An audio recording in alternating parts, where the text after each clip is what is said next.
And welcome back to an episode of the Cool Your Jets podcast. Rio's Ben Blessington and Michael Nania.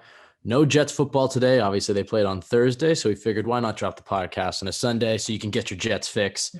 Michael, we have a big mailbag today. I'm going to be talking about a lot of stuff. Obviously, most of it's focused on Indianapolis, and then looking ahead to next week. What do the Jets do at quarterback? They made a big trade this week to upgrade the right guard spot. So there's a lot to talk about. But Michael, first, your initial reaction to Thursday night's debacle. Mostly down, but there were some ups, especially on the offensive side of the ball.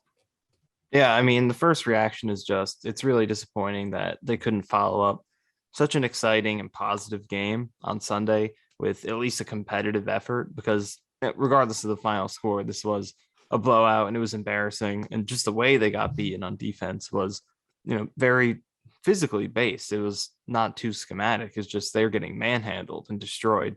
So it was very hard to watch, but it's disappointing they couldn't do that. But at the same time, on offense, for the second straight game, they're very good. And I know they racked up a lot of those points and yards in the fourth quarter and the second half, and the game is over. But the Colts are playing straight up defense before all the way up until the last drive, other than the last drive. The last drive, they definitely started to play off. But before that, it was legitimate production. So for the second straight game, the offense with another new quarterback was, firing on all cylinders. And that is an enormous positive going forward. So defensively, ultimately, this was about as bad of a performance, probably worse than the Patriots game, but comparably bad. But offensively, there are a lot of really good things going on. What makes you say it's worse than the Patriots game? Would you say it was worse? Well, I mean, in one they allowed 54 points, the other one they allowed 45 points. So from that perspective, it's a bit of an improvement. I guess it's worse because the offense actually was doing something. They scored 30 points. They could have scored 37 if they didn't throw the red zone interception at the end. So, I mean, that's enough points to win in this league. So I from that argument, but pure defense, you know what, actually, I'm going to waffle here a little bit. I'm going to agree with you just because Mosley and Jared Davis both played. At least the New England game, you could excuse the fact that they had no veteran inside linebackers. But yeah, both horrific performances. And you made a point right at the start of that where you said, coming off a big win and it's disappointing. I'm making a vow right now that for the rest of the season, I'm not going to fall for it. Every time the Jets win a big game, go back to the Titans game, then falling into Atlanta or 2 weeks ago in Cincinnati and then playing Indianapolis, they win a big game, maybe a big upset. You're feeling good about the team. Everything's rolling. This team looks like, hey, maybe they string together some wins. They can have a winning season. Hey, maybe they even push into the playoffs. I'm not saying that was my thought process, but I was pretty confident going into Indianapolis. And I feel, and I tweeted this out, I feel like Charlie Brown every time trying to kick the football, knowing that Lucy's going to pull it. Like, I know the Jets are going to let me down because they always do. And then yet every time I come into the games excited and hyped and optimistic. So for the rest of the season, no matter how many games they string together, I'm not getting excited or hyped up or optimistic about the next week. I think you can be optimistic about the future, but game to game, this team is not ready. And I think that's an important step mentally to take. But it's still, like you said, there were still some positives. And I think overall, when you're able to, look at the season as a whole, you and I were talking about this earlier, there's a lot of positives to be happy about and a lot of stuff that we expected. Obviously, you were telling me actually right before we started recording that you feel like even though they lost and it was embarrassing in primetime, that in some ways it was the best case scenario when it comes to the QB controversy and LaFleur improving. Can you just kind of explain that point? Because I think some fans might hear that and just think you're being blindly optimistic, but you did make a convincing argument. I actually do think in some ways that it can be considered a best case scenario, sort of a necessary evil to move forward, because I think when you unpack it, I think the fact that Johnson was able to come in and produce just as effectively as Mike White was is valuable information for us to know now regarding okay, this scheme, the way LaFleur is running it, the players they have in this offense at skill positions, even on the offensive line, they're starting to get it going a little bit. In pass protection, they struggled in this game, but whatever. Run blocking is better. It was okay. But we've seen two backup quarterbacks, 35-year-old journeyman, and a random backup who's a fifth round pick 3 years ago. Hey, don't disrespect Mike White like that. We're gonna do that. I'm disrespecting him. He threw pick six in the first drive. It was dropped. LaFleur took ownership of that, by the way. LaFleur said he got the call in late, and he should have changed it, but he didn't have time. So, all right, I appreciate that, Mike LaFleur, but Mike White, he's Mike White. But we saw two backup quarterbacks come in and lead this offense to success that the Jets flat out have never done before. Back-to-back games with over 30 first downs. They've never done that. And that's really important to know. And I think the fact that the defense in the same game played bad enough to lose, even though the offense was as good as it was, now takes away that momentum, takes away that pressure in Zach Wilson for when he comes back, that, he's got to keep a winning streak going that was started by two other quarterbacks, or one other quarterback if White stayed healthy. And then that's another part of it. Not that I'd wish injury. And of course, I hated it when it happened. It was not fun. And it's terrible that this always happens to us, and to Mike White, of course. But if Mike White played the whole game and produced the same way that Josh Johnson did, then we'd still be giving him all the credit and be like, oh, is Mike White the franchise quarterback and all this? But to see Johnson come in and do the same thing, now the focus shifts towards, okay, this offense is really good, instead of, Mike White is great. And not to take away from him, because he was great against the Bengals. But I think now we're in a spot where you can feel confident about LaFleur, this entire offense, and Zach Wilson can come in with less pressure because they lost this game. And we know now what this offense should look like when it's operating on all cylinders. And I think to see two guys come in and do that is even more valuable for him to see, okay, this is how this offense should be run. We lost this game. You come back with no pressure if he's healthy against for the Bills game. So I think in these, ways, is this the 40 thinking I had going into the game? Did I want all this to happen? No, I would like them to just have one, for White to have stayed healthy, played great again. But I think when you unpack it in that way and you think about the number one goal for the season, which was Zach Wilson's development, it is very positive the way this game played out. Yeah, nobody rationalizes quite like you, Michael. But I will disagree with one point you said. You said that there's no pressure on Zach Wilson now. Very much disagree. I would say none. I would say less.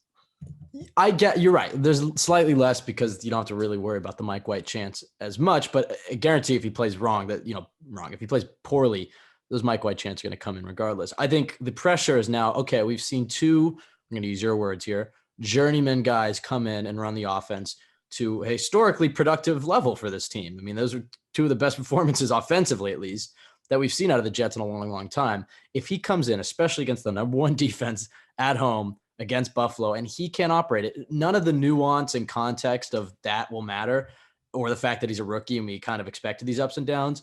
The national media is going to say Zach Wilson is the problem. So that's why there's more pressure on him. I guess it's like there's less positive Mike White energy and let's bench him and put Mike White in, but it's going to be more negative Zach Wilson energy if he doesn't play well, is my thinking. And that kind of leads us, we have a few mailbag questions about this, but I wanted to get your thoughts ahead of it because it's probably the biggest topic surrounding this team. What do you do on Sunday? I mean, if both guys, and according to LaFleur, it seems like both guys are going to be able to practice this week. That doesn't necessarily mean they'll be full participants or that they're fully healthy. But let's just say both guys equal level of health. Who are you playing, and who do you think the Jets will play, and why? If Zach Wilson is 100% healthy, and not from our perspective, from their perspective, evaluating him, knowing his capabilities, if he's 100%, I think he has to start against the Bills. And I'm going to give you full credit for this point. I did not come up with this. This was all you. You told me this before. Yeah, I'm the real started recording. This is you, but this is a great point. If the locker room knows what's going on, they see him practicing, they know how healthy he is, they know his capabilities.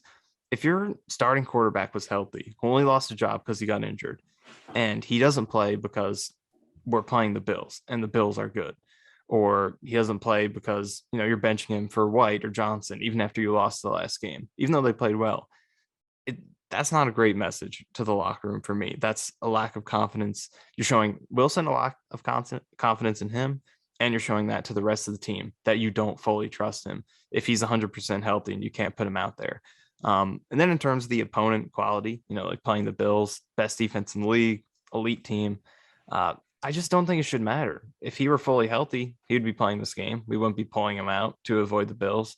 So why should we do that now? And there's no guarantee that if you put him out against the Dolphins the next game, that it's necessarily going to be this soft, easy schedule for him to play well against, because guess what? He played the Falcons and he played very bad against them, and their defense is horrible. So there's no guarantee that he plays well just because you save him for easier defenses. And being franchise quarterback is about these challenges. I know he's a rookie and you want to help him out as much as possible to ease him in, but this is a division rival who you're going to play at the end of the season as well, and twice a year going forward. Get used to them. Get used to playing. Get to seeing what that defense throws at you, what it's like to face them, because that team is not going to change at all for the foreseeable future. So I think it's important for him to face these challenges, and I don't think it's a good mentality if your quarterback is 100% healthy to just avoid a very good team just because that team is good and you don't trust them to face them. So that's how I see it. But, if you're not 100% sure, if you're like, there's still a little bit of risk, we think he can get a little bit better, then by all means, save him for the next game. But if he's 100%, he should go. Well, I don't think he's going to be 100%. I mean, he did just sprain his PCL, and the recovery was 2 to 4 weeks, but some people even say 4 to 6 weeks. And even when Saleh was referring to the injury, I think it was just a few days ago, he referred to it as 4-week injury, which maybe gives you a thought process into what they might do this week. I agree with you. I mean, the point about the locker room, even just Zach Wilson himself, I mean, he knows that if he can go or not. And if you're going to tell him that he can't, then he knows there's a bit of a lack of confidence. I do understand, though, wanting to protect him. And they did say when they drafted him, we're going to do everything to uplift you. And it's like, if you throw him out there at home against the best defense and he doesn't play well, which he probably shouldn't play well. What if he comes out against the Dolphins and doesn't play well against a 1-win team? Isn't that worse? It's still bad, but I just think the optics of going from Mike White, great game, Josh Johnson, pretty good game, and then, against two defenses in Cincinnati. And look, Cincinnati is no slouch, and Indianapolis isn't either, but the Bills, division rival, at home, number one defense. I agree with you. I think he probably plays, but I do think there is that back door there that it's like he's not going to be 100% healthy. And maybe ignoring the opponent, ignoring all the situation, maybe it is wise to just let him sit for another week just to heal that knee completely. It wouldn't surprise me if Mike White starts, but I think the competitor in Zach Wilson is going to come out, and I think he's going to push to play. I just think whenever he's 100%, he should go. If that's this week, if that's next week, even 2 weeks, then he should go. I just don't think opponent quality or how well Mike White is playing, even if, say they beat the Bills with Mike White. I just think whenever Wilson's healthy, he should be back. Yeah. And I think, the other thing that's going to help him out too is, first of all, he has John Beck, who is personal quarterback coach. He's now on the sidelines. Obviously, the Jets traded for Joe Flacco, which in retrospect doesn't look great, but hell, maybe you can make him useful by just being that veteran presence for Zach on the sideline. And then they got Booth LaFleur. They actually have a 4-to-4, so a 1-to-1 quarterback to quarterback coach ratio, if you lump LaFleur in there as well. So I think it's a nice situation for him when he comes back, and a better one. So yeah, I think he probably plays, but it wouldn't surprise me if they hold him out there. And also, we're talking about Zach Wilson's health. We don't know about Mike White. I mean, he was having trouble gripping the football. They say it's, he started to get feeling back in it in the fourth quarter. So maybe that was just like a stinger or some sort of nerve bruise that's going to heal. But, if they're both equally kind of healthy, then I think you do go with Zach Wilson. But it's going to be quite the storyline to watch, especially if he doesn't play well. The flip side is, though, if he comes in after watching the Mike White and Josh Johnson take the checkdowns when they're there in timing and take the shots when they're there, more so Josh Johnson, he's had that opportunity to sit back and watch these guys for 2 weeks. So maybe he improves on that. And then he comes in and looks, if he plays well, I'm not saying they're going to beat the Bills, but if he just puts up a solid showing, that's, his stock is going to rise. Let's just hop right into the mailbag. First one from @TimRing Jr.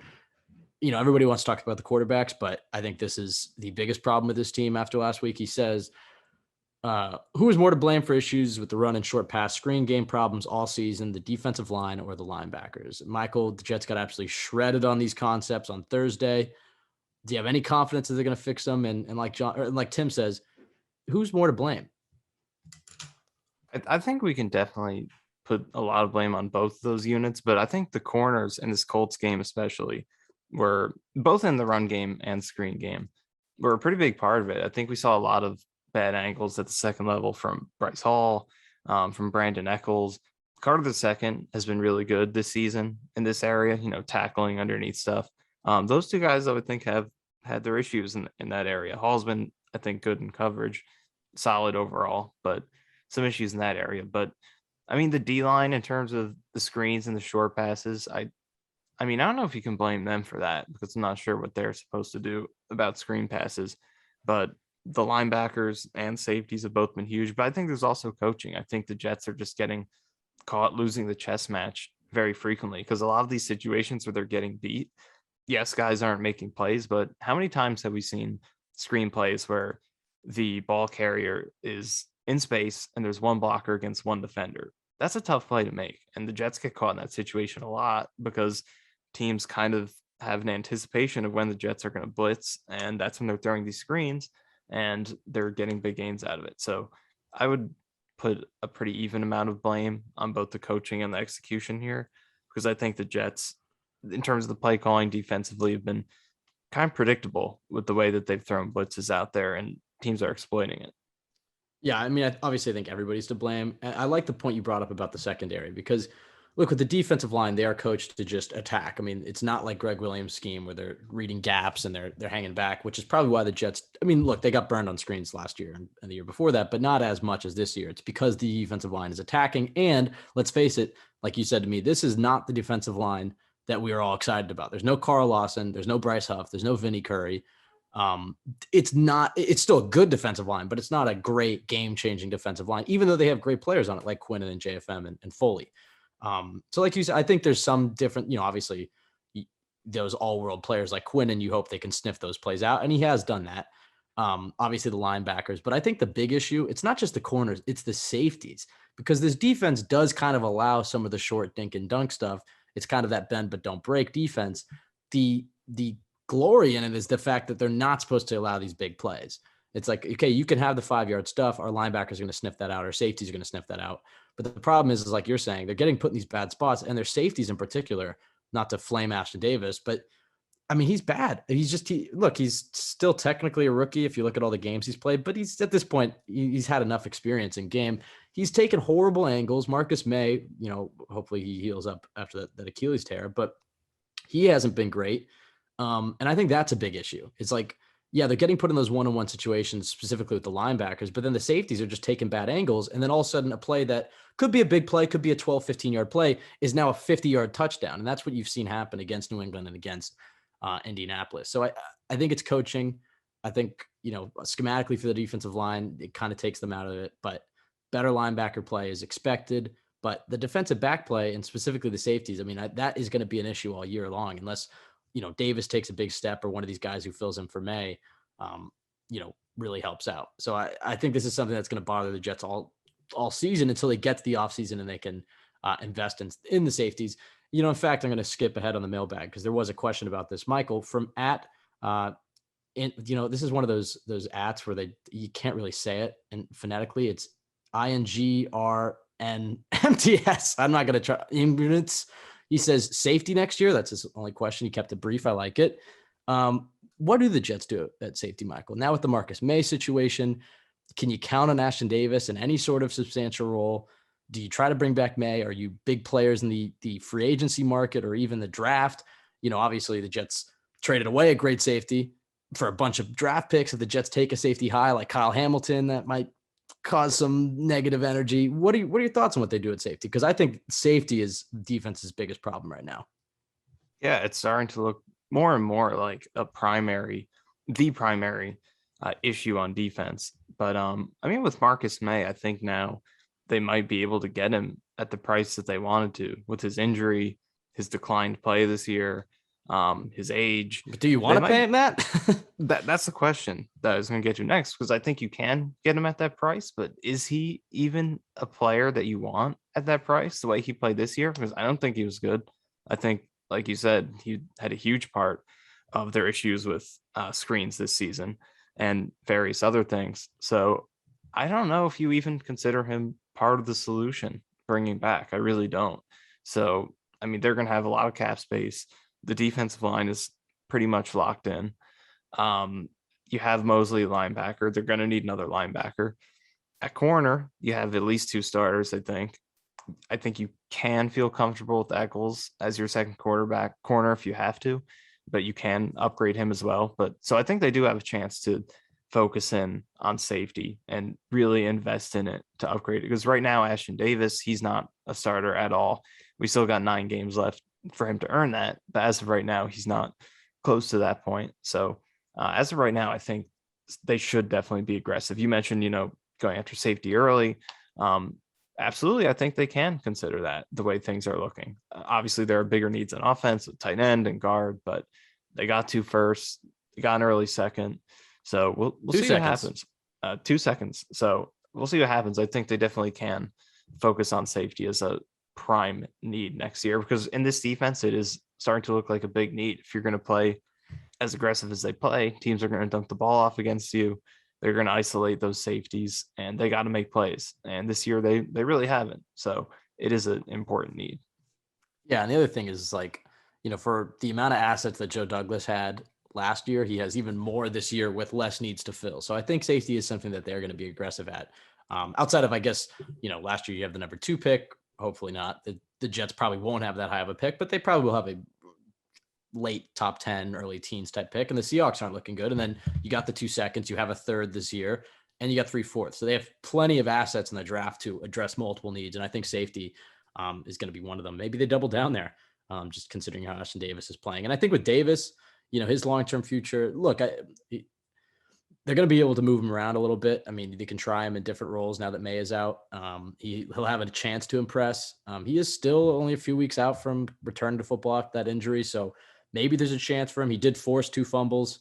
PFF gave him the highest rated grade for any Jets defender. That tells you all you need to know about PFF right now. But after that, I mean, he did force 2 fumbles, and he had forced a really 2 fumbles, good... but I will say his awareness on them to pick up, like, a lot of times if a guy forces a fumble, you can't blame him always for not getting the recovery, but he was right there. I mean, he didn't, I don't know. If you watch both of them, he had an opportunity to stick his hand in there and try to fight for the ball. And there was that one tackle early in the game.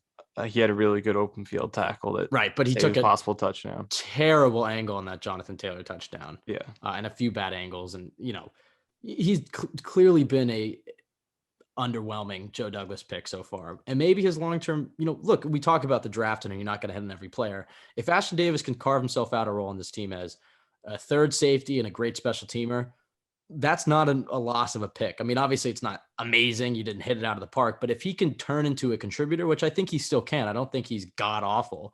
I just think right now he's overloaded. And maybe that changes with more reps this season. But I think going into next year, if things don't get much better, I think you can count on him to be your third safety and a special teamer, but he should not be a starter. Let's stick with the defense. I like these defensive questions before we get into all the offensive drama. From @Boap01, can we get a mid-season defensive line player ranking? I like this question, Michael. This is right up your alley. So let's give you, I guess we'll both do it, but just to lay out the ground rules, we're going to cut off Carl Lawson for now, and we'll leave out Vinny Curry. Bryce Huff, he's played this season. So out of everybody who's played this year, the main contributors, so I guess that's obviously JFM, Quinnen, Foley, Huff, Nathan Shepard, Shaq Lawson. Is there anybody else that I'm completely throwing out? I mean, I guess Jonathan Marshall's on the team. Was it Tim Ward? Right, he's on the team as well. Yeah. Are those everybody? I feel like I'm forgetting. Did you say Zuniga? Zuniga, that's who it was. I was forgetting about Zuniga. Okay, so out of those 9 guys, how would you rank them mid-season right now? So I guess going from the top, number 1 is between 2 guys for me, either Quinnen or Foley. Obviously Quinnen's a better player, but Foley's had a really nice season because I feel like he's stopped the run well, and he's been rushing the passer pretty well, more than a guy in his role should be. And Quinnen, before this last game, I'd probably say Quinnen without a doubt, but this was a game where they needed him to step up against Quentin Nelson, and he had 0 pressures, so it was a quiet game for him.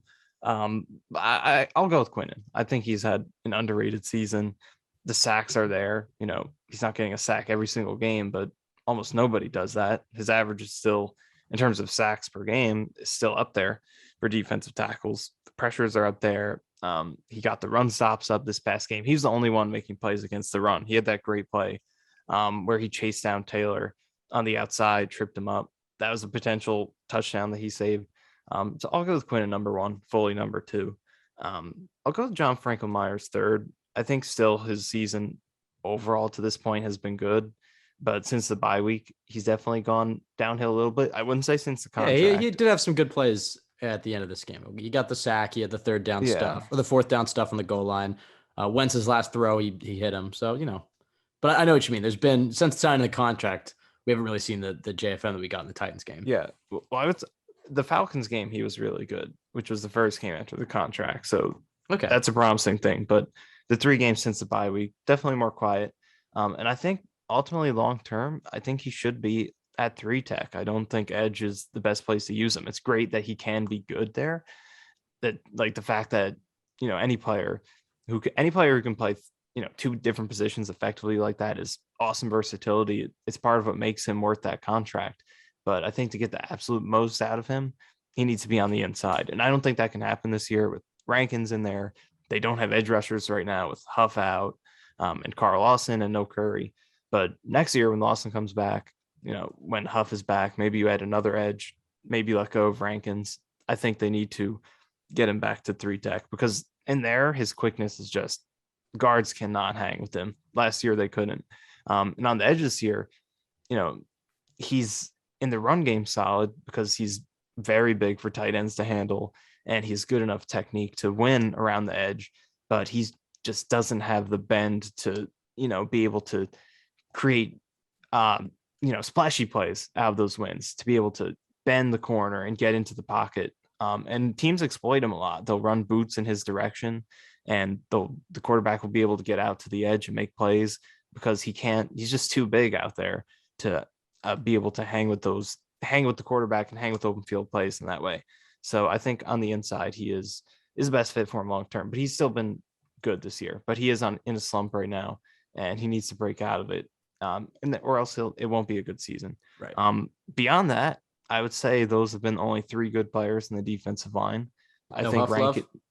other than Huff, I did forget about Huff because he was out. I would put Huff 4th. He's been good. They miss him a lot the past 2 games. Just the way he's able to win off the edge. He hasn't made a ton of splashy plays, but his wins have been very frequent and they make a lot of positive impact. Run game, he can get better, but his pass rushing has been very impressive. Those have been the only 4 good players to me. I think Sheldon Rankins makes very splashy plays every now and then, but the consistency in terms of his pressure rate is well below average and well below what he usually does. And his run defense, I think, has been bad, frankly. I think a lot of the big run plays we've seen this year, he is the focal point in a lot of them. He's getting moved off the ball pretty easily. And then beyond that, I would say you have a lot of guys who are struggling big time and are a big part of why this D-line hasn't been that good. Shaq Lawson has been a really bad pass rusher. He's done nothing. Nathan Shepard in the run game has been moved. The offensive lines put Shepard wherever they want him to. Every single game, he just explodes off the ball. He doesn't play. He doesn't get his hands into guys at all, and they just move him wherever they want. They hit him with whams and traps all the time, and it's so easy to run the ball against him. Zuniga had the good sack, hasn't really done anything else. Ward deflected a couple passes against the Falcons. That's about it.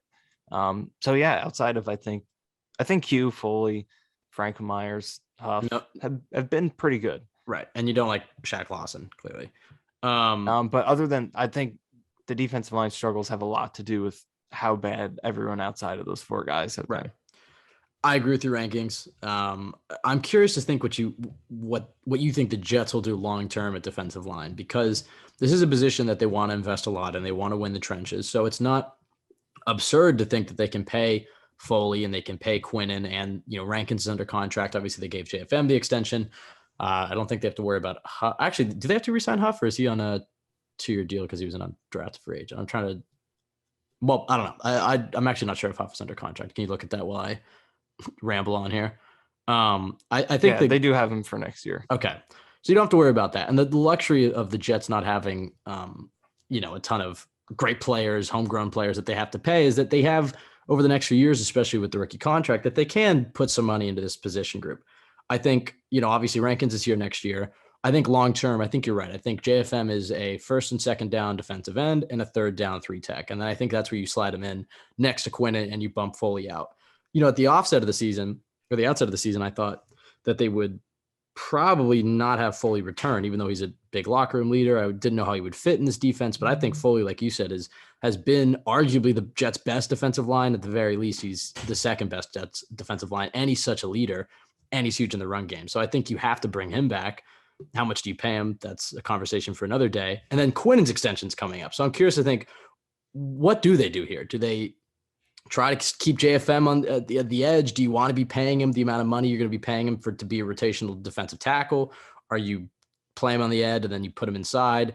Do they still need another edge opposite Lawson with how well Huff has been playing? I mean, looking to next year, how do you think this defensive line looks? And the years after that, how do you think they'll allocate the resources?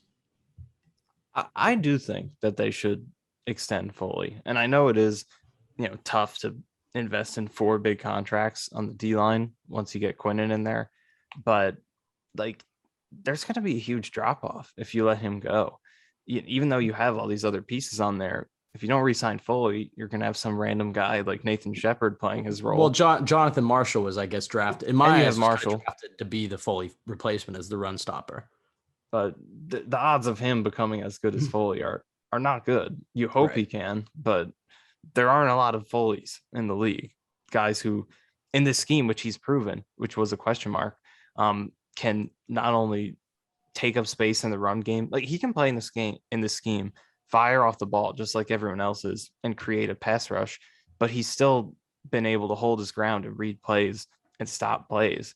That's what the other guys aren't doing. Sheldon Rankins, Nathan Shepard, they're just firing off the ball, getting moved wherever. But Foley can create a pass rush, and he can still play 2 gaps and read the play, shed blocks, and defend the run. And that is really valuable. He can do a lot for this team. So I think, and also you mentioned his locker room impact. He's clearly huge there as well. So I think he definitely is worth bringing back. And the Jets have the flexibility to do that. They have a young secondary or young cornerback room that they're not going to have to pay for a while. And hopefully you have 2, maybe even 3 starters on rookie contracts there for 2-3 more years. They still have a lot of cap space overall. They have a lot of rookie starters on offense who will be cheap for the next few years. So they do have the flexibility to do it. And I think if you're going to overload in a position, like pay a lot of people at the same position, I think defensive line is a great one to do it at, because they help other positions.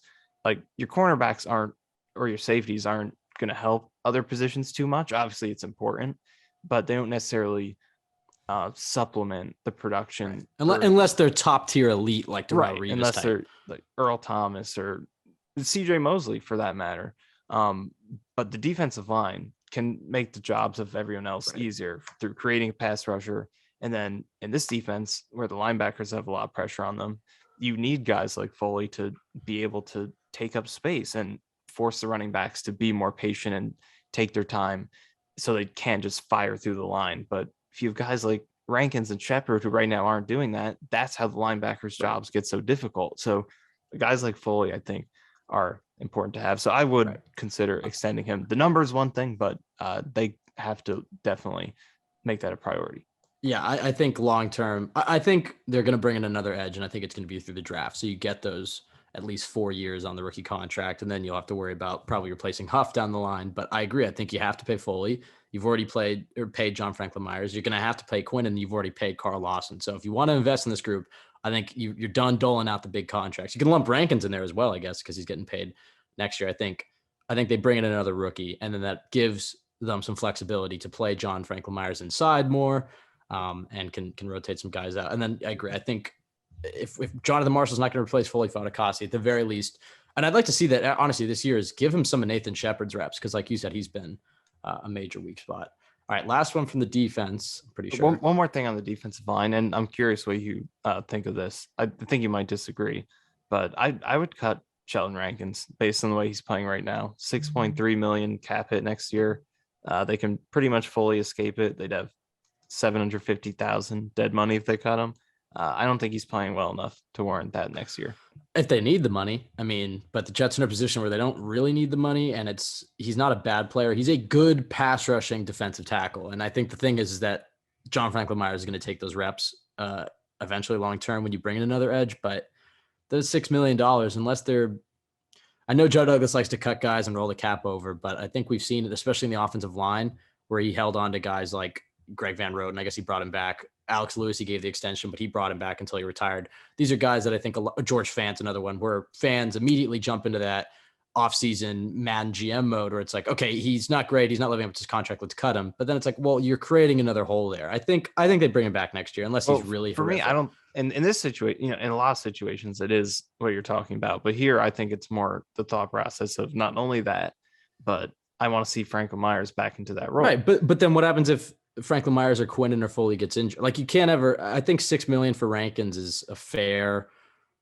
Maybe it's slightly overpaid. I think $6 million when you look at the market for what he brings as a pass rusher isn't absurd. So I think he's been good as a pass rusher this year. This defensive line hasn't been good this year, and Quinnen's been pretty good. Franklin Myers been pretty good. Someone has to be. Foley's been pretty good. Huff's been good. So the blame has to go somewhere. I think a big Rankins problem is a big part of it. I think a big problem is I'm putting out the Sheldon Rankins criticism. Okay. I'm his number one critic. Okay, but I think a big problem is the edge presence. Is the Jets, like you said, John Franklin Myers isn't bendy enough to be. Shaq Lawson is worse. Shaq Lawson is worse. But. Exactly. So it's like if you and obviously going to get Carl back. Let's say they draft a kid in the second round or whatever. Now you bring more of an edge presence. I think you give those interior defensive linemen, more opportunities to eat. Let's move on from the defensive line, or else we're going to be here all day.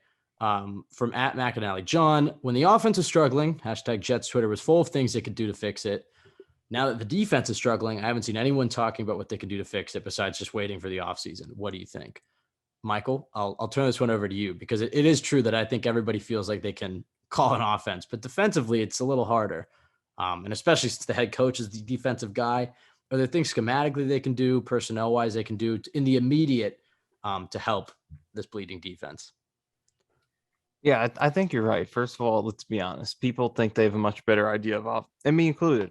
I think we all feel like we have a much better idea of offense. And it's much easier to kind of be like, run the ball more, throw the ball more, whatever, than it is for defense. But I think, like I was saying earlier, this team is losing the chess match a lot. As much as we want to blame the players at times, there are just situations that they're getting placed in where it's hard to make plays when you're blitzing and the team calls a screen against you. Sometimes you just lose the battle of the chess match.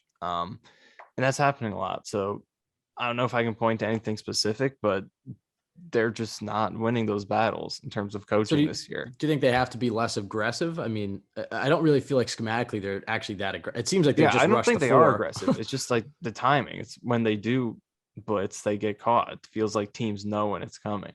So, right. I mean, I think they just have to change up their tendencies. I can't exactly point off the top of my head, like what downs are they blitzing in situations. I have to look into a little bit more, but what is clear is that teams do have, whatever they are doing, teams have a very good feel for it. So I think they have to just change some things up in terms of what down are you blitzing, what situation in terms of yards to go are you blitzing, maybe run some more stunts to get the pass rush in a little bit more of a groove and compensate while Bryce Huff is out, some things like that. So you don't necessarily have to change up the entire scheme. This is what it is. You have to run it that way. Guys have to execute it, but just some tendency breakers, I think, would help them out. Yeah, because they're trying to install a long-term program here, they're not going to get too crazy, right, away from what they've been doing. They're trying to install it so these young guys get these reps, and the next year they might be better. I think it is kind of funny how the Jets defense or the Jets offense is kind of how you would want to beat the Jets defense. And so they practice against each other all the time. But when you think of the Jets offense, specifically with Mike White last week, the question coming into this game was, okay, he's not going to be able to take the dump offs, the screens. Defense is going to play more man coverage. They're going to play underneath.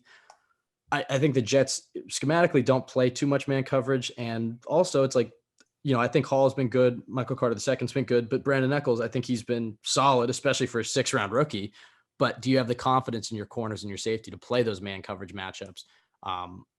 And the defense its main goal is to not give up the big stuff, but they are giving up the big stuff underneath, and then that turns into the big stuff. So it's just maybe more man coverage. I think, like you said, I think they've done a good job in some of their delayed blitzes.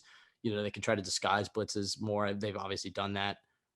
But man coverage is kind of the answer to this. And I don't think the Jets schematically want to do too much of that. Not saying they don't ever run man, but this is more of a zone-based defense. And I think they're just going to stick in what they know. I think they're going to, try to attack underneath more, but this is just a reps thing in my eyes. And they have to get better at safety. That's a big deal. All right, let's go to the offense. You know what? Actually, we're going to stick with the offense, but this is a bit of a nice break in between. Obviously, before the game, the Jets made honestly a pretty great trade considering how, generally boring the NFL trade deadline is. But from @Verd001, do you guys think Duvernay-Tardif is a clear-cut upgrade from Greg Van Roten? And when do you think he could take over? Where are his strengths and weaknesses? Michael, the fact that the Jets traded Dan Brown, who honestly I kind of forgot he was on the team. He hasn't done anything. He's, I guess, noted as a special teams guy, but like you were telling me, it's like he hasn't really even done much on special teams. He's less valuable, this is your words, than a 2024 conditional 7. So the fact that the Jets got a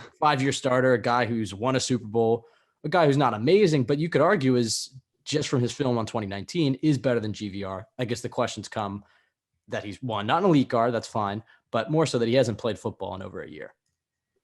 Yeah, I think that's where the question is. And look, the Chiefs did give him up for Daniel Brown. Whenever this stuff happens, like take Shaq Lawson, for example. I think we all felt like that was a steal that they got him for a 6th round pick.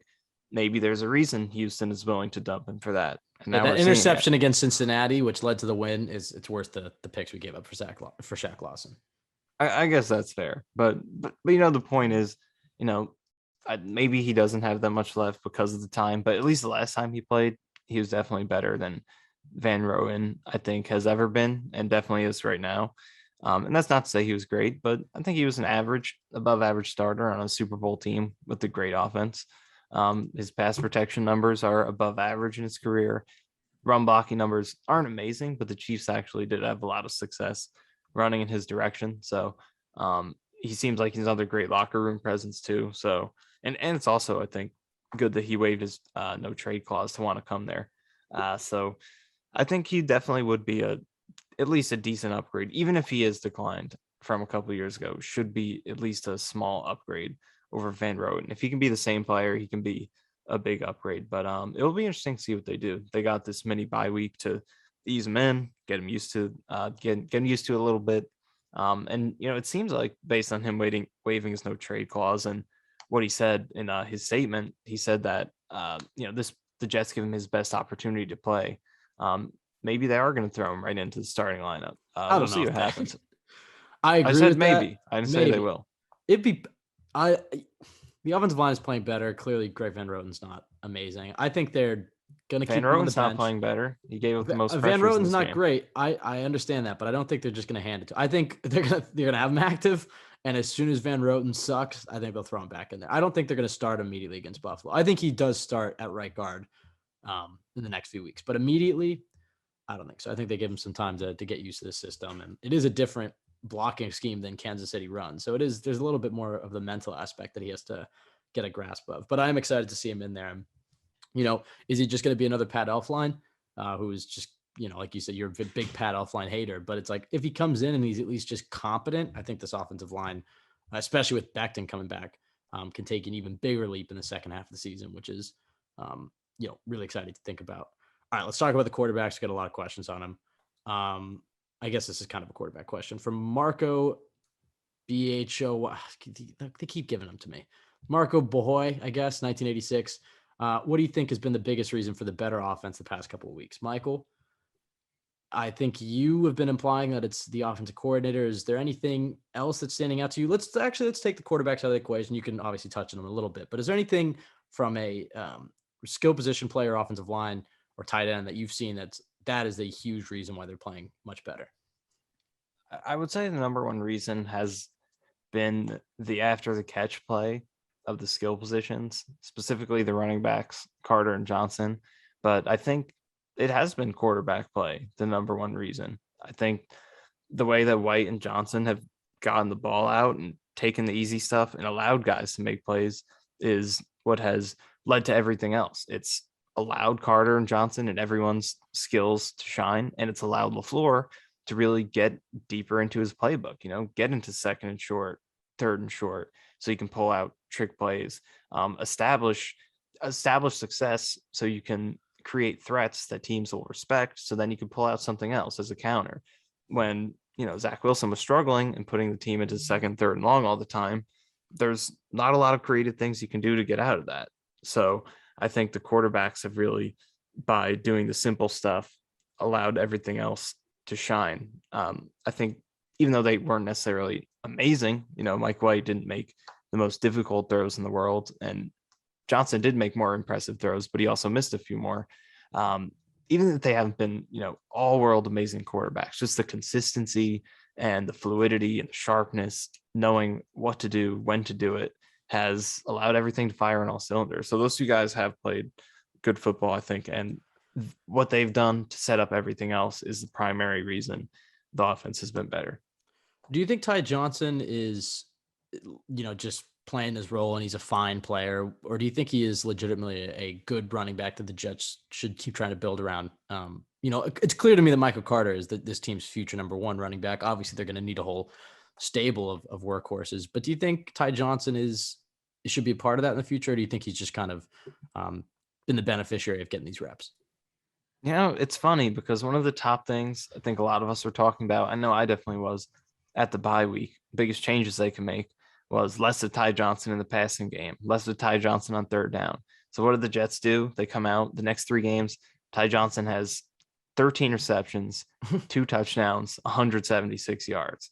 So he's kind of like the third down back on this team. It's odd. Right. He's still not really a good pass blocker, but he's making a lot of great plays out in space. And I think he is showing he can have a role as that type of player because, I think he does kind of struggle with vision a little bit. We've seen this year. Last year, I thought it was okay, but it was sort of just, I guess, because that Raiders game, they're blocking so well. But this year, vision has been great. Doesn't have the best change of direction, but you get him out in space and you just let him go downhill and show off his speed and his power with, a clearly established lane with the ball. He's making a lot of plays. And, he won on an angle route for that touchdown in this Colts game, which was a new thing for him. So last few games, he's really showing the potential to be a good piece of a running back committee. So if he can sustain what he does these last 3 games, then absolutely, I think there's a place for him. Yeah, I think obviously if you're going to be a third down back, you have to be able to block, and we haven't really seen that too much from him. He's curious because, like you said, he's not great at changing direction, but he's got incredible balance. I mean, you've just seen it the last 2 weeks with both of his touchdowns. It could have been stopped short, 7 yards before the pylon, and he gets into the end zone both times. So I think his hands and his balance and his size and speed are his biggest attributes. But like you said, the vision, the pass blocking, the ability to change direction, he's not that elusive. He runs really high, whereas you can see Michael Carter runs low to the ground. He's really hard to bring down. But like you said, I think, look, he's still a young guy. I think there's a lot to develop there. And he has some clear assets to his game that I think he's a long-term, at least part of the stable. I think next year, if the Jets bring another running back, he might be not used as much, but he's a valuable member of this running back group. And when you look at what San Francisco's done, I mean, it seems like they have a new running back every single year, whether due to injuries. It's not a position they prioritize that much. They just kind of have a stable of running backs that just keep cycling through.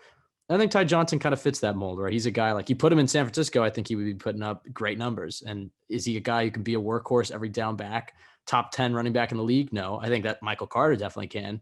But I think Ty Johnson is a valuable part of this running back group. I'm just curious to see throughout the season. It's like, is this just him getting lucky here, or is he actually, a solid player that the Jets should, consider part of their future? All right, from NY Jets fan for life 1. See, that was a great one. That just rolled right off the tongue. Do you think the play calling has changed because of Mike White / Josh Johnson, or has it been the same? If they did change the play calling, is it because Zach Wilson couldn't do it? If they kept it the same, does that mean Zach Wilson just can't execute it at this point in time? If he can't, do you think Zach Wilson should sit for a while? So it's a bit of a loaded question there, but Michael, I'll hand it off to you first. Yeah, this is a really interesting topic, and Vitor, Jets X Factors, talked about it a lot and kind of caught some heat for it. And he said basically that, if you actually watch the film and development of the game and the concepts and everything, that things haven't been very different at all. And that it really just comes down to the execution has been better. And for the most part, I do agree. I think that, the base philosophies of this offense, the main concepts that they're relying on throughout the game have been pretty similar. All these concepts with short curls and all these short throws that have been available have been there throughout the season. It's just Wilson has been taking the deepest part of the concept very consistently. So it feels like they're calling these deep shots, but he's been taking the deep throws. The short options have been there. He hasn't been taking them. And I think Saleh talked about after the Bengals game that there was a play on that opening drive that was a shot play, but it just wasn't there. And Mike White took the shorter throw because that was open and that's where they got the production. So I think we just seen two different quarterbacks playing much different style than Zach Wilson was, and it's a much better fit for what the defenses have given them of the Bengals and Colts, and what this offense should be doing, because those shot plays will be there now and then. And that's what's going to make Zach Wilson special. The fact that he can't hit those deep throws. He still has the third best completion percentage on 20+ yard throws in the league this year. And that's what's going to make him special. But he can't be doing that all the time and missing out on the easy short throws that are there. So I don't think the play calling has been drastically different. It's just we're seeing these two guys, these two more experienced quarterbacks, take what's open at a much more efficient rate. But then doing that, like I was saying earlier, you get to second and short, you get to third and short, and that's when you can start to be a little more creative with running screens, and running, the flea flickers with Jameson Crowder and everything, because you got to have success to create something for the opponent to respect and think you might do and be afraid of, to run different things.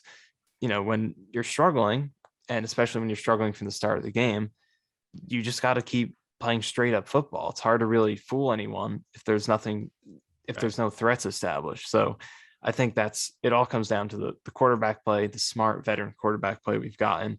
And that's what's allowed LaFleur to be more creative as the game has gone on, in terms of the trick plays and the screens and everything. But the overall basis of the offense, I think, has been pretty similar. We've just seen quarterbacks taking the safer stuff over the deep parts of the same concepts. I think, the last point you made there, I think was a really good one. I think that LaFleur is being a lot more aggressive passing on first down. He's passing earlier in the game. So that's a change. I like that. I think being up in the booth, he's seeing things differently. I do think it's not like they're calling different plays, but I think the time in which he's calling them, his ability to lull the defense in and hit him with the exact opposite has gotten better. He's utilizing more jet motion, jet sweeps, making that motion an actual threat. So guys have to defend it. Like, I think there are actionable differences in this offense, but did the scheme change completely overnight? No. I think the big thing, like you said, is taking the checkdowns, but it's not just taking the checkdowns, it's doing it in rhythm. And I think the big thing with Zach Wilson is his timing all season has been off. I mean, Mike White and Josh Johnson came in and they hit those checkdowns in rhythm. I think with Zach Wilson, you've seen it. He's taking too long in the pocket. He's taking too long to get off Corey Davis, to go through his reads. By the time he gets the checkdown, if he does throw it, there's a linebacker right in the guy's face. Where I think you saw Mike White, it's when his pre-snap understanding of the defense and his post-snap processing, he's able to get through his reads, know it's not going to be there, take the check down, and he's able to hit him in stride before the defense has had a chance to react. That's the big difference with this offense right now. Zach Wilson is an infinitely more talented quarterback than these two other guys. I wouldn't even say that. I guess you have to give Mike White the credit. I was going to say that maybe Mike White doesn't even know. I was going to say that Zach Wilson's football IQ shouldn't necessarily be crapped on, because I think Zach Wilson is a really smart kid. He's clearly addicted to the film. I think he's reading these things pre-snap. The big issue is that post-snap processing and that timing. He's just not getting through it. And then you're seeing more of these throws where his three-step drops aren't in rhythm. He's throwing off his back foot. He's throwing off platform. And like you said, like, it's easy to get in a rhythm as a play caller when you're not starting 3 and out and you're down 14-0. It's like, it's easy to get into a rhythm, keep the chains moving, run those creative plays. I think Zach Wilson, and as far as like, should he stiff for a while? No, I think, like, if he comes in and he's bad for a few games, then you run into that whole Tua situation that the Dolphins had last year, where they were benching him and putting Fitzpatrick in and then putting him back. It's just like, that can mess with a quarterback's mental, especially in New York. But I think he's going to come back, and I think he's going to be much better from watching these two games. I maybe I'm a bit of an optimist. Maybe this is Charlie Brown trying to kick the football again. But like, I do think that you saw it with Darnold in 2018, getting a chance to breathe, sit back, watch the offense. Obviously, he's got Flacco and John Beck in the building now. I think he's going to see that the beauty of this offense is you have to be in timing. It's a timing-based offense. If you take those stuff underneath, it's going to open up the deep shots. But the thing is he's just looking for those deep shots every play, and it's messing up the time of the offense. So that's kind of a multi-layered answer there. But the final part is no, Zach Wilson should come back when he's fully healthy. This Bills game's up in the air, because you could argue that maybe give him another week is healthy and he doesn't have to face the Bills. But after that, he's your quarterback, and I think you're going to see a big jump from him. Yeah, and on the point you made about the mental aspect of it, it's interesting because I was thinking about it earlier. The Zach Wilson we saw in the preseason is basically what we're seeing these other two guys do right now. Exactly. Like, he can do this. We saw it in the preseason, and preseason's vanilla, whatever. But anyone who watched that film, Robbie was talking about it at JetX, Vitor's talking about it. Like, he was making the same reads, making the same type of decisions that's making the Jets offense chug right now. Giants game, getting the ball out quick into the flat. Then when pressure came, he hit that throw to Tyler Croft when he got hit. Packers game, quick throws, getting the ball out. Right. And then when pressure came, he hit that deep throw He's to Corey Davis. he's not comfortable yet. His mind is still Right. spinning, you can tell. But I think that the few weeks off will help him. All right, from at NY Sports Guru 2, in your opinion, what would you do at QB for the rest of the season and this offseason? What would you do with each of Wilson, White, Johnson, Flacco? Do you trade a future backup, sign one, keep one or more current quarterbacks? Draft a future backup. Do you draft a future backup? Sign one, keep one or more current QBs. Do you attempt to trade a pick for White or trade White for a pick? Your ideal scenario. Well, I think Flacco's probably out the door. I think I honestly, I think you're pretty fine with Mike White and Josh Johnson. I think they're both your quarterbacks in training camp. They'll probably end up signing some camp arm, some undrafted free agent or something. Maybe they try to bring back Flacco, but we'll see if we get any more of Mike White or Josh Johnson throughout the season. But I think they've proven enough that it's like, okay, they can run this offense if Wilson goes down. And I kind of like having Josh Johnson on the practice squad. Mike White is active. Mike, what do you think? Yeah, I think we talked about in terms of the short-term decision. I think whenever Wilson's ready to go, he should go. But in terms of the future, yeah, I think that both of those guys have proven they can run this offense pretty well and can be pieces for you in terms, keep both of them going into next year. It's so funny how we talked about one of the biggest criticisms for Douglas all offseason, all into the year was backup quarterback. You didn't get a backup quarterback. And then what happens? Starting quarterback gets hurt. Your random guy who nobody likes as a backup throws for 400 yards. Then the next guy throws for over 300 yards in 3 quarters. So it's hilarious that this is some of the best backup play in not just Jets history, like NFL history. And it's the number one complaint we have. So it's hilarious. But I would definitely explore bringing back Mike White. He's a restricted free agent. So it'll be interesting to see what offers he gets if he doesn't play anymore. And that's just his body of work. That one game plus 1 quarter and also the Patriots game. But yeah, I would definitely try to explore bringing both those guys back. What type of contract do you think that is? If let's just assume that Wilson comes in, he plays well, doesn't get hurt again. We're all feeling pretty good. Like at the end of 2018 Darnold type of rookie season for Wilson the rest of the way, which would be awesome, which would be amazing. What type of contract does that earn Mike White based off 1 game and 2 drives? Didn't Matt Flynn in 2012 get a really good contract off of that 1 game he played with the Packers to end the season? Well, he played 6 touchdowns or whatever. But then he played a Sunday Night Football against New England that year, and he looked pretty good there. I don't know if Mike White is going to be in that territory because the Seahawks paid Matt Flynn a ton and then obviously ended up starting Wilson. But I think he's going to earn himself a pretty solid contract, like a $5 million contract. I think you give him a 1-year deal, maybe 2-year deal. But I think he's probably going to be earned. What do you think? Like $6 million per year, $7 million? I mean, he's going to be a backup quarterback. And that's kind of the but with him being a free agent, what tender should they put on him? Should they put because I don't think anyone's going to trade a first round or a second round. Someone might trade a second round for him. This is where the conversation gets interesting. Like, how far does that 1 game get him? Well, look, if the positive, if Zach Wilson isn't healthy completely yet, and you play Mike White and he plays well against Buffalo, obviously there's the whole nightmare like in our heads where it's like QB controversy. What are you going to do with Wilson? Whatever. But let's say that happens and Wilson comes back, all's well. That's another game to put on the tape where Mike White looks good. I guess you could put a second round tender on him and maybe somebody will bite. Who knows? This kind of is in the same vein, so I'm curious to get your thoughts. At Gino to Owosu TD, absolutely love that tag. If Mike White plays extremely well versus Buffalo, just assuming he plays, is he the starter until further notice, or does Wilson start the moment he is 100% regardless? So hypothetical, Michael, Jets roll with Mike White. They say Zach Wilson needs another week. He's not completely healthy yet. We don't want to rush him, blah, blah, blah. Mike White comes out, Jets beat Buffalo. We catch him off guard, trap game. We play better at home. Mike White throws 3 touchdowns, 300 yards, whatever. Do you go back to Wilson or do you roll with Mike White? I mean, what do you think Robert Saleh would do in that situation?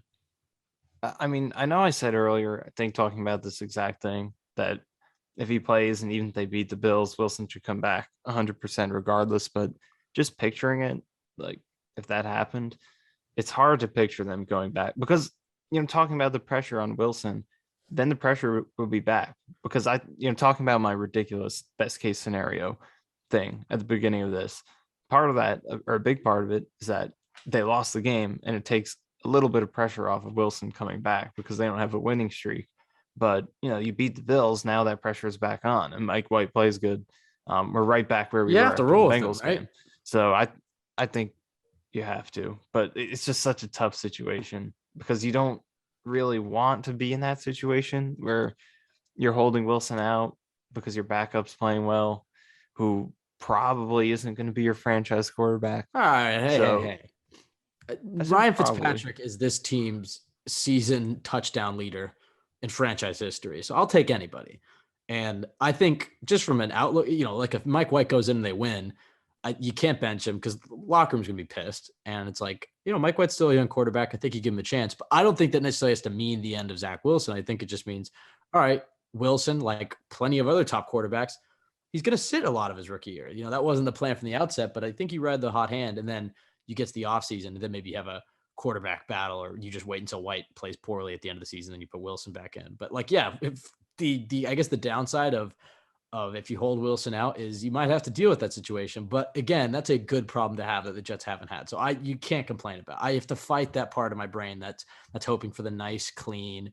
Wilson comes back. It's like, look, if Mike White's the guy and he comes in, he's playing great. I mean, you can't really fight that considering the lack of quarterback play that we've had. All right, from Matt Kruger, Reed. Yeah, I agree. Just to wrap this one up. If White plays well against the Bills and they win, then he should keep starting and he will. But yeah, it's going to be really interesting to see how this plays out. This is, like you said, I think it's a good problem to have for sure, especially with his restricted free agency. The more he plays well, you could get another second round pick. I don't think that'd be next year's pick, but still, you could get another pick out of it, or you could have a good long-term backup. So it's a good problem to have. And if Wilson really is the guy, he should be able to emerge through that drama. I think it is the immediate pick. I'm pretty sure because I think you just get that team's second round pick, whoever signs him. And yeah, I'm not 100% sure, but yeah, I'm pretty sure it is. But like you're saying, like we don't want the controversy. It's messy. It's controversial, like the word suggests. It's not fun, but it's this is the most important position in the game. So to have multiple potential franchise quarterbacks, good quarterbacks, is a good thing. And if Zach Wilson, if you're going to be a franchise quarterback, there's a lot, more mentally stressful things you have to get through than, being a rookie and not starting a few games because your team is playing well. So if he really is going to be the real deal, I think he should be able to emerge through that. And like you said, it's not conventional, but that can serve as that rookie year sitting time that a lot of rookies get, even if it is towards the end of the season after getting injured and all that. It can still serve that purpose. So this is really crazy that we're at this point of the year. It's been a very interesting year. It's never boring around these parts. I think the other thing is, like, just because Mike White plays well, and I think you're going to see this soon, it's not necessarily an indictment on Zach Wilson, because I think there's a chance Zach Wilson comes back and plays maybe even better, which is the best case scenario. So if you have two guys playing at a high level, you either have a high quality backup, you could have if they both are playing elite and Mike White wins all these games, whatever it is, that you could have a quarterback competition. You could trade one for assets. It's not a bad problem to have, I guess, from outside of the media PR, world where it's like, oh, you drafted this kid second overall, he's not playing, whatever. It's a good problem to have if Mike White plays well, and then hopefully on top of that, Zach Wilson plays well as well. But one more thing on this, outside of the PR media aspect of it, how much do you think, in this scenario, White plays against the Bills, they win, he keeps starting, how much do you think it affects just Zach Wilson, his own mind, his own development mentally? How much of an effect negatively do you think that has on his chances of becoming franchise quarterback, just for him in his own mind? I think it matters, because I think a big problem with him is he's not comfortable right now. Everything's spinning too fast. He's trying to play hero ball. He's not settling in. He's not just taking what the defense gives him. I think he's going to come back and learn from what's happened and take those checkdowns and then push the ball down the field. But, if Mike White plays really well and the Jets put Zach Wilson back out there, especially at home, it's like the first bad pass he throws, you're going to hear those Mike White chants.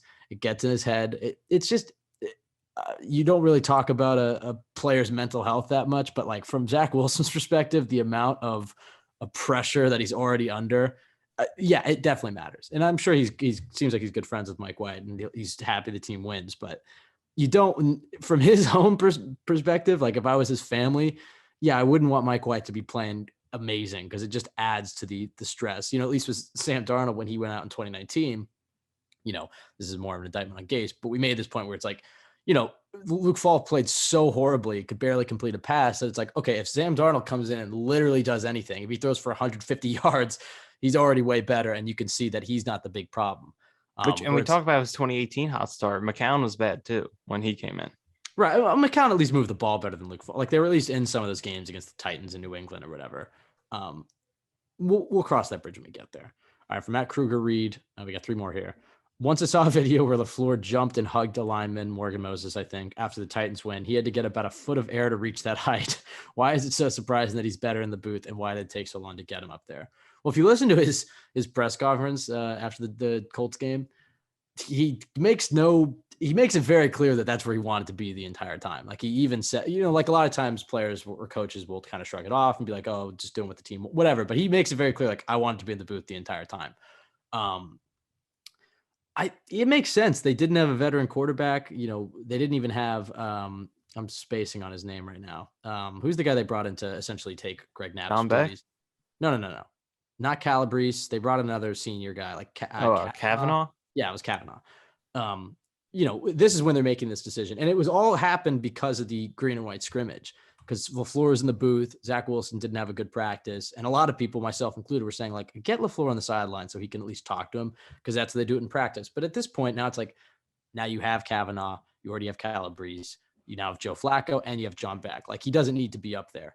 But I mean, yeah, there's a photo I tweeted out of LaFleur on the sideline against New England, and he stands 40 yards away, and he's just this tiny little red circle on the picture that I tweeted out. It's like, yeah, no, how are you supposed to see everything on the field there? I mean, how are you supposed to read accurately where coverages they're running, what's going on in the trenches, to see how the routes are developing? I think when you're up in the booth, you got multiple screens, you're next to a bunch of coaches, it's quieter, it's more, calming. And I guess if you want to find a very stupid positive to take out of this, but this was a fear of Jets fans when they hired a defensive coach. It was, if LaFleur's good, he's just going to get hired away, and then Zach's not going to have the offense he was running, whatever that point may be. I will say, doesn't bode well for his head coaching chances immediately. I'm not saying he's going to get a head coaching job this year, but if they're really good next year, maybe he'll interview for some gigs. This will be a bit of a red mark that he was struggling to call out on the sideline. So that's a positive for Jets fans trying to keep LaFleur. Mike, what have you thought of Booth LaFleur? Is there really that much of a difference? I do think so. I definitely think there is. And the picture you put it into perspective.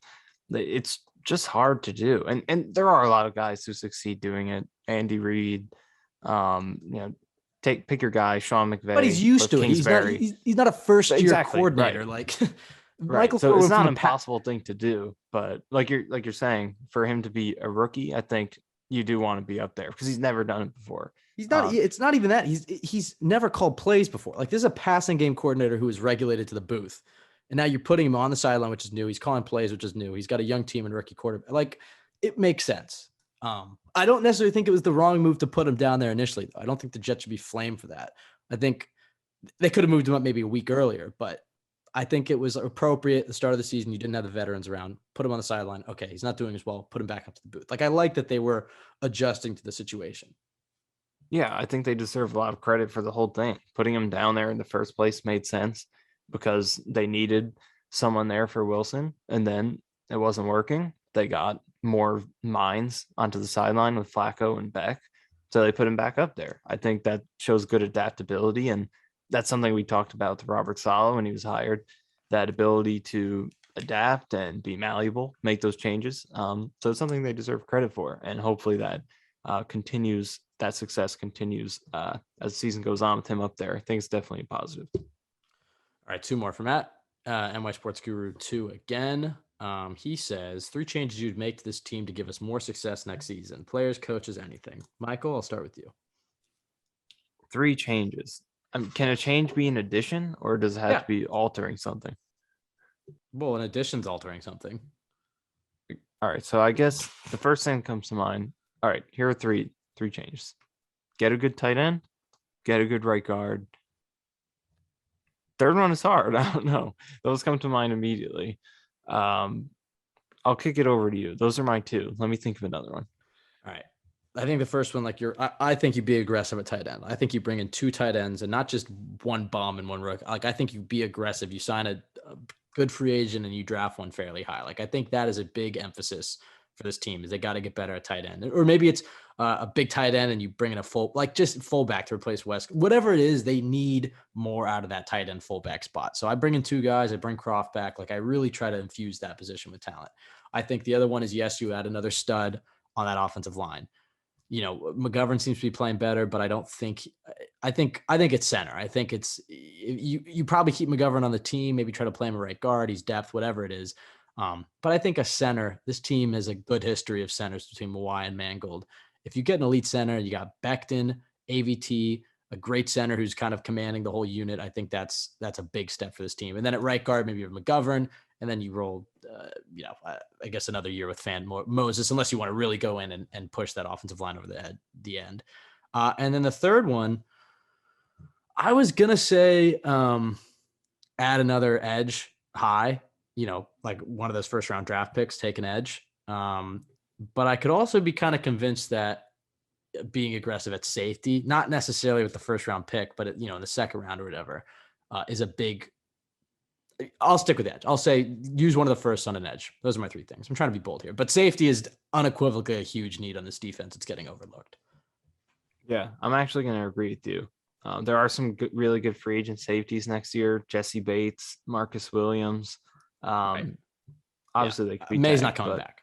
May's not coming. 29-year-old safety struggling off an Achilles injury. Like, when is he going to be healthy? Like, it's a tough business, but I don't think May's coming back. Yeah. So how about this? I would say tight end. I would say interior offensive line. I think you're on the right track. If you can get a really good center and move McGovern over to right guard, I think, like, I agree with what you're saying. If you can, I'd rather get a big time center than right guard just because of that communication aspect. And I think McGovern can play guard. Do you think Moses and Fant are fine for another year at tackle?